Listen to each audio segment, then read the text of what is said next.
In this video, we'd like to see how to fill data automatically in Excel to save time. I want to create a schedule, and I need daily dates down the side.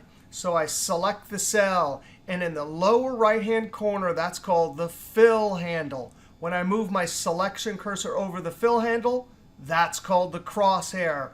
I click and drag with the crosshair.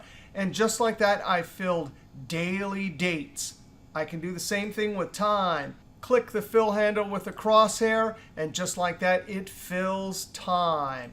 We have created a schedule. We're not limited to incrementing dates day by day. Here we have end of the month values. So we use our crosshair, click and drag. And in the lower right-hand corner, that's called the autofill options button. Hover, click the downward arrow, and there's all sorts of amazing options. The one we want is fill months. And just like that, we have the end of the months, including February. We can also use autofill to copy just the date. Click and drag.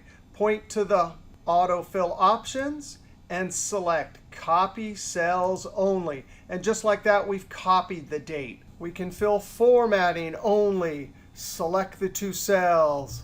Click and drag. It temporarily ruins our data. But autofill comes to the rescue. We want fill formatting only. We can also fill number data. If I highlight two cells with the numbers 1 and 2, when I click and drag, it knows to always add 1. We can also do even numbers. Click and drag. We can go backwards. Click and drag.